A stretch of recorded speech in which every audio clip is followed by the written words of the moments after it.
when I tell you I woke up and had time today, I woke up and made time today. I really thought that this was going to blow over. I really I really did not think that the roasting, the pepperization of Jennifer Lopez, I did not think that it was going to be the gift that keeps on giving because it hasn't stopped. It's just been like roadkill, right? And I have this thing of giving celebrities time. And I would rather talk about you guys. That's my heart and passion. I want to talk about you. I want to talk about your life and making it so incredible. But yet here we are, because who's in front of us is all these people in costumes. But I have to talk about the dramatization that is Jennifer Lopez and finally get it out of my system because I see so many parallels, so many patterns, so much stickiness that I think I have a different offer, a different point of view to. Okay, now I'm really ready. I had to put on my headphones so I can cancel all this and myself and I. You guys, Jennifer Lopez is a Leo, right? We know this. She's a Leo sun, Scorpio moon, and Libra rising. And I think we are underestimating the Leo Scorpio square. And we have so many examples of it, which I'm going to tell you all about it. But what happens when a person's sun and moon square each other? I talk about this quite frequently when I say that it is a challenging aspect, but probably one of the most challenging when it comes to your relationship to yourself. Because whenever the sun is not working together with the moon in a square, then you have a significant divide in the person between who they want to be and what their ego is pulling them to be seen as versus their comfort zones and their emotional needs and allowing those to be met. So when you have these two characters, the sun and the moon, not working together, it's almost critical to your relationship to yourself. And it's polar, it's opposite energy in some ways because they don't stand for the same things. They are completely different from each other. So Leo wants to be seen, right? We know this. Leo says, I'm the star and I'm going to let you know I am. And even if you ignore me, I'm still going to be the star because that's what the sun does. You cannot outshine the sun. As a matter of fact, there's a term for this in astrology. When a planet gets too close to the sun engulfs it. The sun only knows how to become bigger and brighter. And that's where the Leo archetype comes in from. And so the sun wants to be seen, especially when it's in Leo. Okay. And so when we have the moon in Scorpio, it's the opposite of being seen. The moon in Scorpio wants to be underground. Bitch, try and find me. And when you find the lock, there's 17 more to look for. Like, you're not going to spot me. This is not meant for you to find me. So whenever Scorpio is involved, you're looking at the hidden dog bone. And when it's in the moon sign, it's kind of like anything personal to me is personal to me. And you're not allowed to have access to it, even if it's some superficial knowledge of, you know, clothes that you wear or what you like to eat or just, I don't know, the type of car you have. There's this protection over anything that has to do with you. It's mine. It's secret. You can't have it. So the dynamic that we see with J-Lo is this push and pull, push and pull, push and pull of this inner need to stay hidden and protected essentially versus letting the world see you. Now the struggle, because you know what, I did watch JLo's documentary. She made a fucking astrology movie, a zodiac sign movie. I like when I realized that I couldn't have run faster to go watch it. And whatever her music video, whatever you want to call it. And so I want to say that she kind of had a spiritual awakening. She must have some knowledge and respect for astrology. She made a whole movie about it. So this is how I see it. And this is what I think happened and how it's all going down. Jennifer Lopez found a way to make her sun and moon happy, possibly through the use of astrology and tarot. She talks about it in the movie. But I think level one was done. I think she troubleshooted 50% of her Leo, 50% of her moon, because the result of what we saw in that documentary was chosen vulnerability. I'm going to show you what I want to show you. And that's her Scorpio moon saying, I'm going to give you what I'm okay giving you. And I'm also going to make sure you see it in the lens that I want you to see it in. Right? So the whole world is literally like, bitch, we don't want this half-ass vulnerability. We want it all. Like if you're going to do it, right? If you're going to put yourself out there, just give it up. Let it all be seen. Don't pick and choose the version of you that we see. And so she's having all this backlash, right?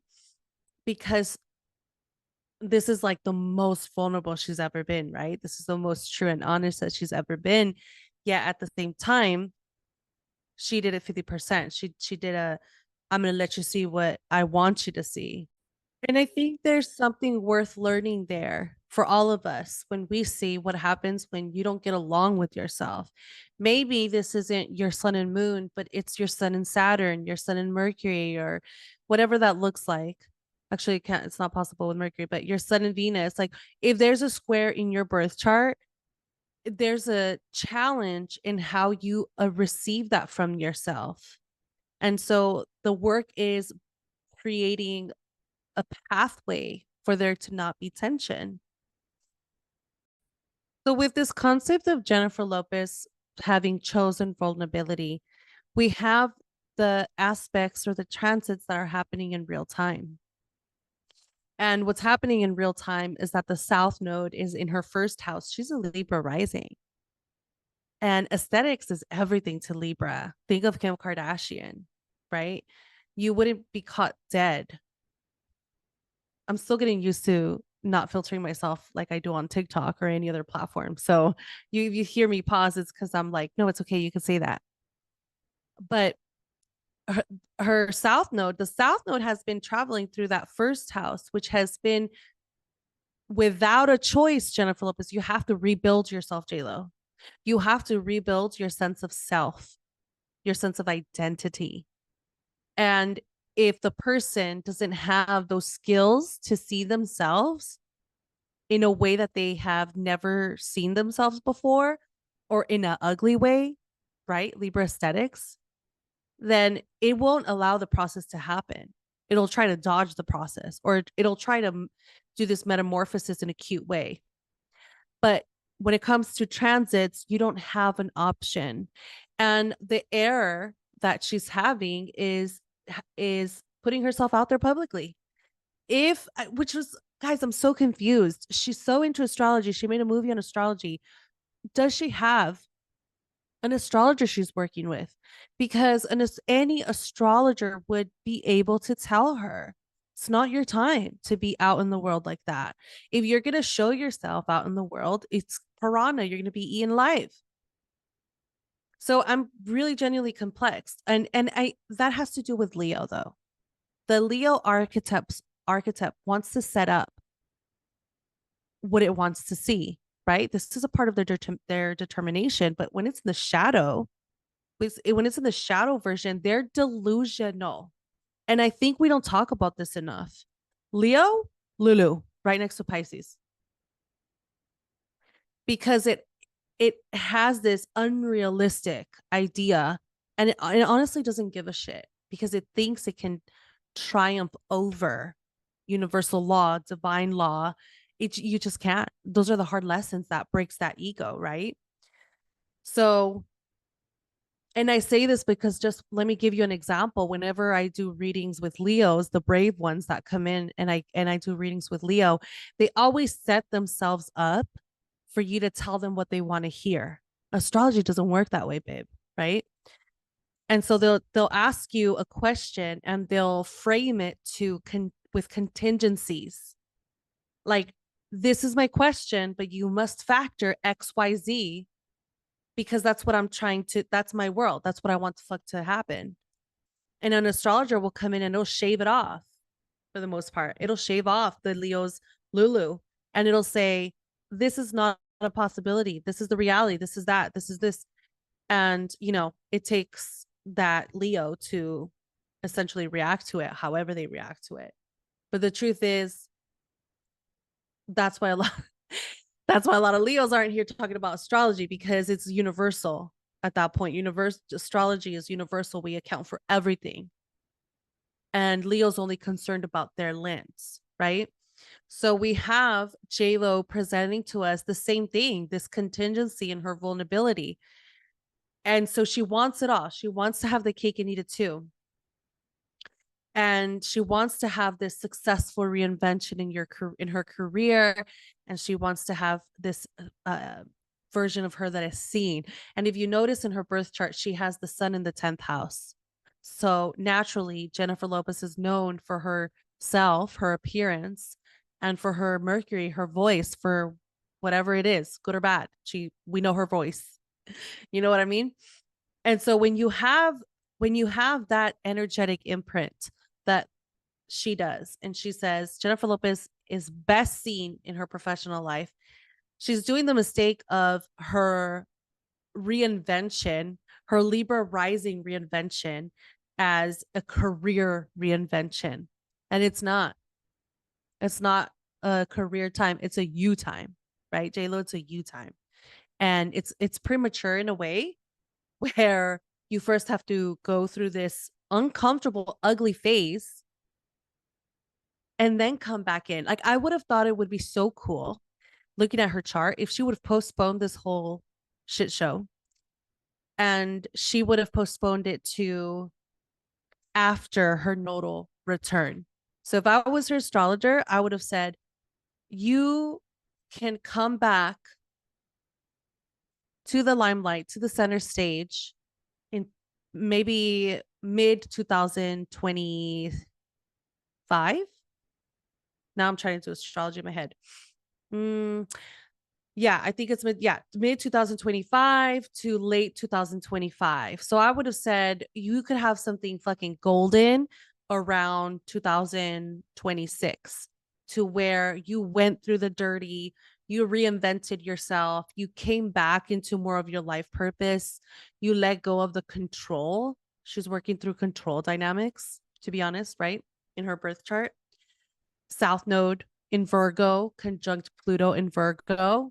I think it's hilarious. I don't know if the rumor is true or not, but her rumor of not allowing Virgos, I would pay money to interview that. Who do I interview? J-Lo or her Virgo ex-employees? Please.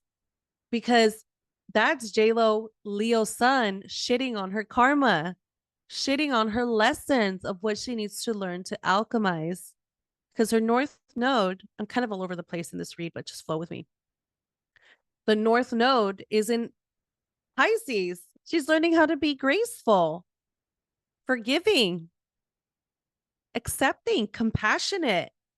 That's literally the opposite of what we know from her, from the public stage, from her public image. So here she is going through this personal reinvention, but she's trying to take her shadows with her. That's what I see. So if I was genuinely talking to Jennifer Lopez, I'd be like, you have to let some shit go. You can't go into this new era of your life taking everything with you. That's not growth. That is trying to have your cake and eat it too. And that's the hard truth, is that she wants to, looking at her chart, she wants to take the power existing power that she has. She wants to take the people that she has. It's like bringing your favorite teddy to your, what would this be? Your wedding? Maybe a teddy's not a good example, but it's like trying to bring your first ex-boyfriend to your wedding. It's like it doesn't know. What you doing, girl? What you doing? So that's more of the sun energy. But when we get into her moon sign, it brings up a lot more of her karmic energy and her karmic signatures of what she's here to alchemize, and how she is allowing herself to show compassion. I think that if ever someone gets close to her, she gives them fucking everything she has. Like, sacrifice everything she has, which is why, in a really twisted way, I think that she finds her purpose in dating and in relationships, because once she submits to a guy or to a person, her moon Neptune conjunction comes out, which it hardly sees the light of day. But once she allows someone to come in, then her Neptune takes over, and her Neptune says, bitch, take everything. I will give you everything. I will surrender to you. And there's a confusing message there with her North Node in Pisces that has been wanting to crave that surrender. So again, if she were to just talk to the right astrologer, she would have that message. It would let it be known that Jennifer J-Lo, what you're looking for is a complete surrender, but you're doing it to a fucking penis. You need to do it to your spirituality, to your God, to the universe, to heavens, to your angels, to your faith, to love, to grace, to compassion, not to a flopping fucking phallus. What are you doing? Right? But that's probably, like I said, I don't blame her. It's in the craziest way. Call me toxic. No, I'm just kidding. But astrology will let you see everything. Astrology will allow you to see things for what they are. And that's her struggle, is that she's has this euphoric moment when she goes into that frequency of surrender. But it's kind of like, hey, this is also possible. For example, if you were to do this with like your kids, your work, yourself, basically anything you want to control, you have to let go of it. If I was talking to her again, which is not going to happen for a Leo Scorpio. It's not going to happen. So she is choosing to live in her shadows. And she wants us to believe that too. And how do we know it's her shadows? It's because she's wanting to take the 18 versions of her into the future. And truthfully, when you grow, you shed. You shed. We don't, it's unrecognizable, to be honest, especially when you have that Scorpio moon. Like, I'm sorry, you were who? It's not even visible there. So I'm going to tell you the grossest thing. Are you ready? I'm going to tell you the grossest thing about this whole journey. Because Jennifer Lopez is choosing to live in her shadows, who does she attract? Who do you think Jennifer Lopez is attracting? Ben Affleck. And what is Ben Affleck? You're going to shit your pants.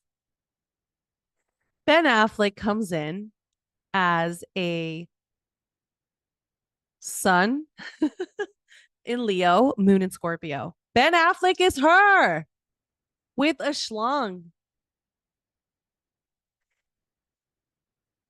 Can we talk about the comfort zones here?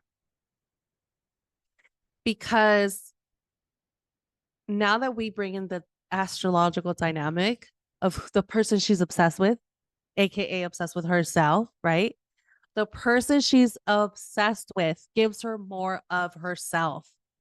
Ben is a Leo sun, Scorpio moon. So now you have the dynamic of Jennifer Lopez's comfort zone. And her comfort zone is herself, right? And she's madly in love with Ben Affleck, who is the same as her. But it also doesn't create it shows us too why Ben Affleck doesn't get an excuse. I don't know who feels bad for him because I don't, because he gets the same shit out of her. Ben Affleck is also guzzling at his ego, also guzzling at any power dynamics, also has a vices, drinking problems, and all this stuff because of not getting along with himself. I genuinely feel I genuinely can understand why they like each other because they have the same struggles with each other. They see each other's struggles and pains through each other. So when Jennifer Lopez looks at her struggling, crying about her career, he gets it. He understands it. He's like, "Yeah, I want the same shit too." But he's a guy, so he expresses it in a different way, but he also lives it. So you have these two people who have the same energies. They're both pop stars or famous people. And they both have this secret need to be super powerful and consuming people's energy. They want people's energy. So I don't feel bad for Ben because as much as he's forever dealing and huffing and puff making his life make sense with her, he loves it. They love each other in that dramatic way. So there's a sense of comfort here that happens. Now, we have a different story in Ben Affleck's career. I think that there is a reason why Ben Affleck is known for being so grateful and so nice in his career. He does have the North Node in Capricorn, which says only blessings have come in. Only blessings have come in with his professional life. And it's been more of the karma he has in his family life with the other Jennifer Gardner. And so that's because the South Node is in Cancer. So there's a dependency, believe it or not, in his family, and his shadows come out. So for someone like Ben Affleck, his shadows are coming out whenever you lock him down. So Jennifer Lopez must love him in a professional world, because isn't that how they met, in a movie set or something? So that's the best version of him, like genuinely the evolved version of him. And then she brings him back home and starts getting all that karma that he comes with when it comes to. Now, this is what's fascinating because synastry will show you everything. So Ben Affleck's South Node in Cancer is at 25 degrees and it lands on her 10th house. So it he's not good for her career.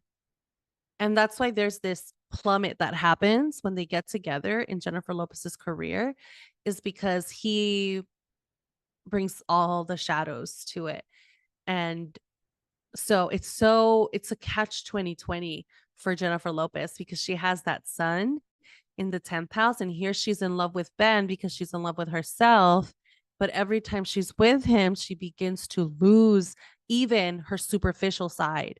She begins to lose the only access that she has to herself, which is through her career. She begins to lose that.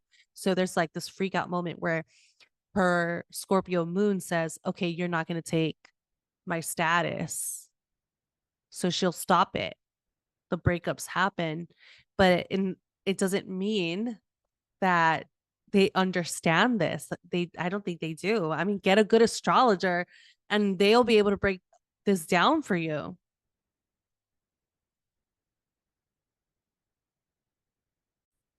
Now, do you want to know the craziest part? We've seen this before. The Jennifer Lopez Ben Affleck archetype, we've seen before. And I think it's time we talk about it. I think it's time we reveal what this is. So we have another pop star. I keep saying pop star, but we have another celebrity that has the same energetic frequency. And it is none other than Kylie Jenner. So Kylie Jenner is also a Leo sun, Scorpio moon. And we see the same parallels that Jennifer Lopez has with Kylie Jenner.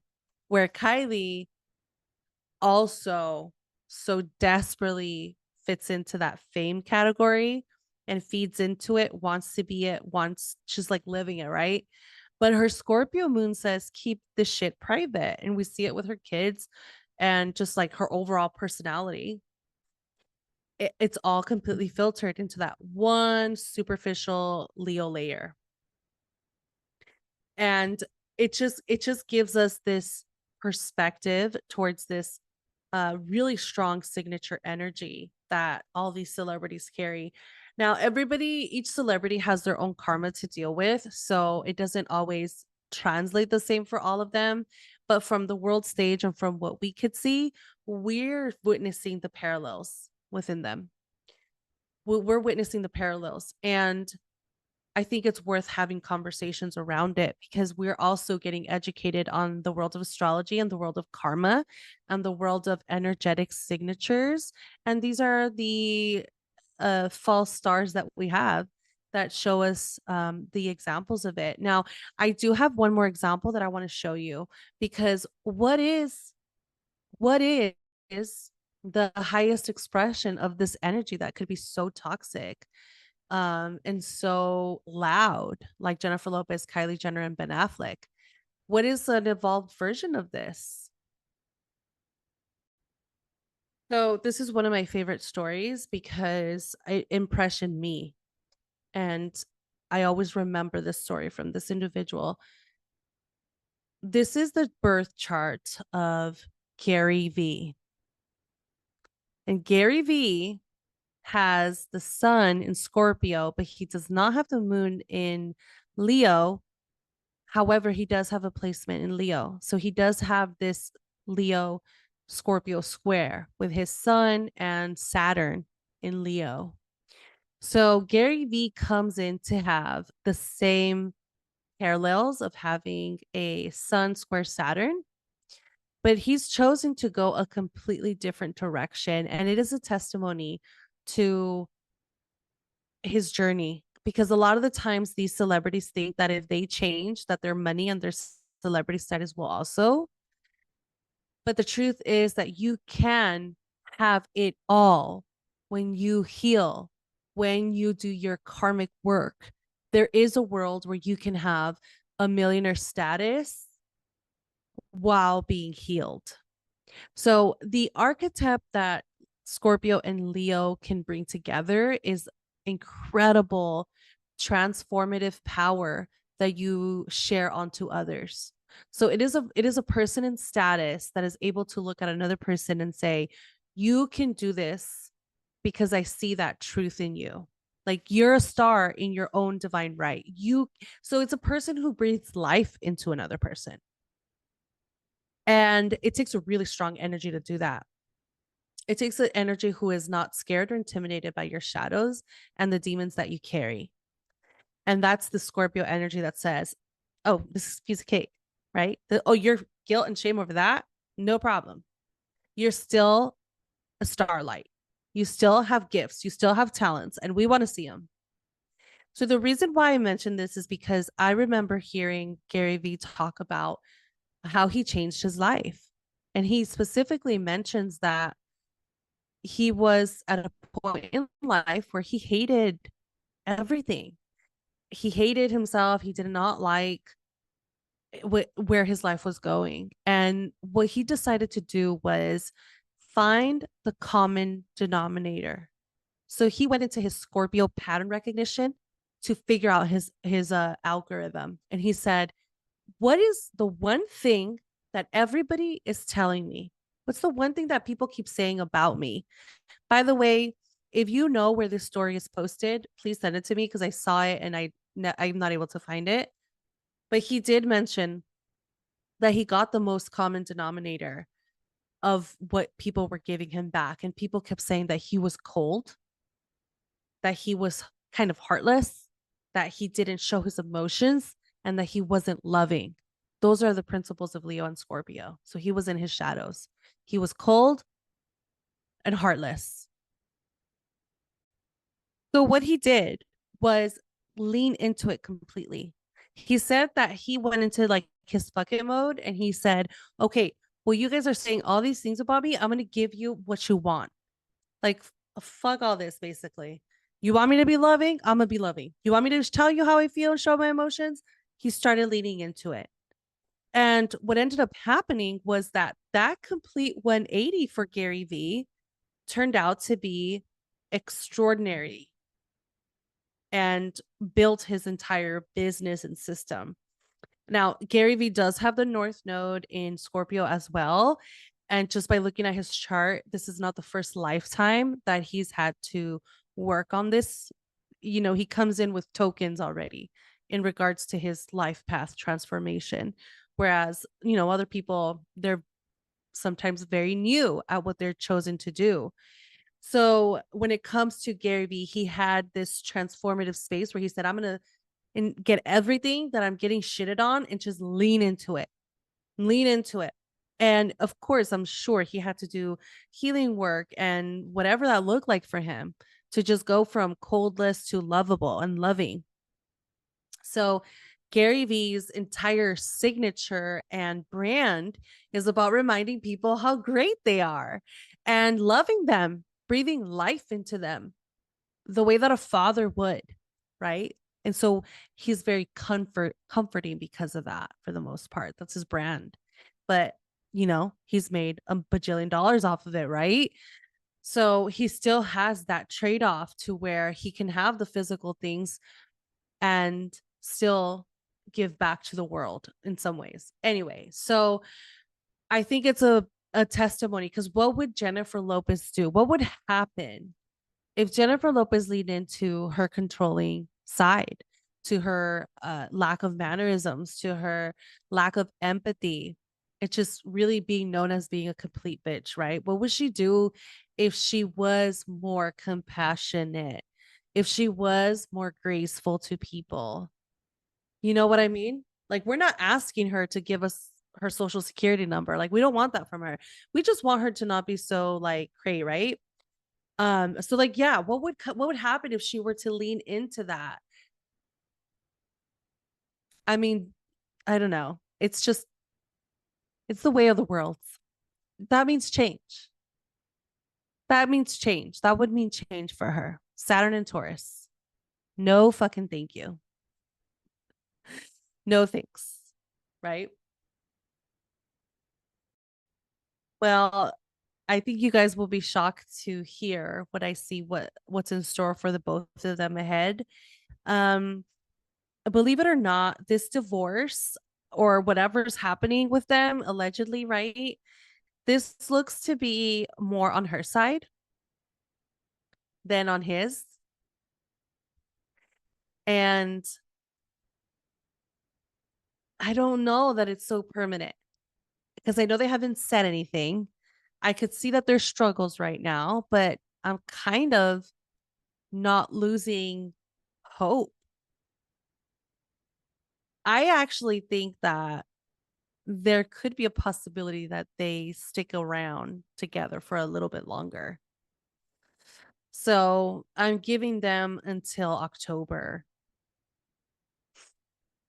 Like if they don't break up by October, I think that they have a good shot.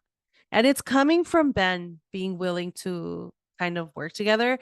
I don't know. It's really dicey because Ben supposedly just bought a house closer to his kids and they're moving out. But I mean, again, if you had an astrologer, she would have told you that you just have a few more months to go. This is salvageable in a crazy way. I think she got pissed at something. And so I think she's the one that called it quits more before anything. Crazy, right? Crazy, but yeah. You should do a tarot on this too. Could you imagine? But I'm looking at their progressed charts and I'm seeing Ben's progressed at 0 degree Libra. So here's how I see it. Either he's gonna try again with J-Lo or he's gonna try again with Gardner. Oh, but she's engaged. I see him being in a relationship. I don't see Ben being single. So whatever that means, that means. I actually so that's why I feel like he might try to work something out, you know? I need to give this a little more of a deep dive, but this has been very interesting. I said what I have been wanting to say about Miss J Lo. I think that I think she's done like maybe 10% of the work. No, I'll give her more.